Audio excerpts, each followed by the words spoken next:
This is called an open door. Because see, if you see one of your colleagues walking around with this coffee cup and it says, check me out, you have an open door for relationship building.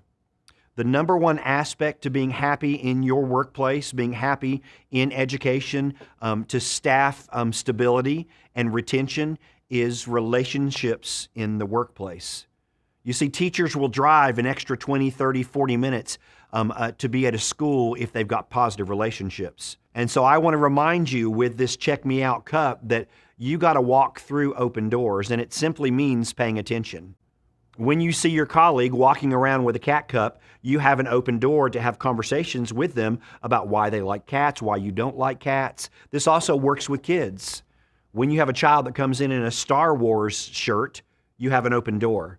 You have an open door to build relationships with that child and start conversations with them, and you always have something to talk to that child about because you've paid attention to open doors. One of the things that I believe is really important is spending the first minute of every meeting opening doors. And so every time we have a meeting and we gather together and there's 5 people sitting at this table and 5 at that table, every time we meet, we spend the first minute of that meeting with open doors. And what we basically do is simply ask a question. And we say, okay, we're getting ready to start. Let's do some open doors. 1 minute. Share what your favorite movie is.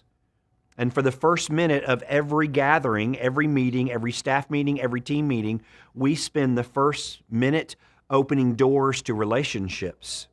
And now you've been to 27 staff meetings and 42 team meetings and some PTA meetings. And every time you went, you heard 3 or 4 different things about people around you, and they're called open doors.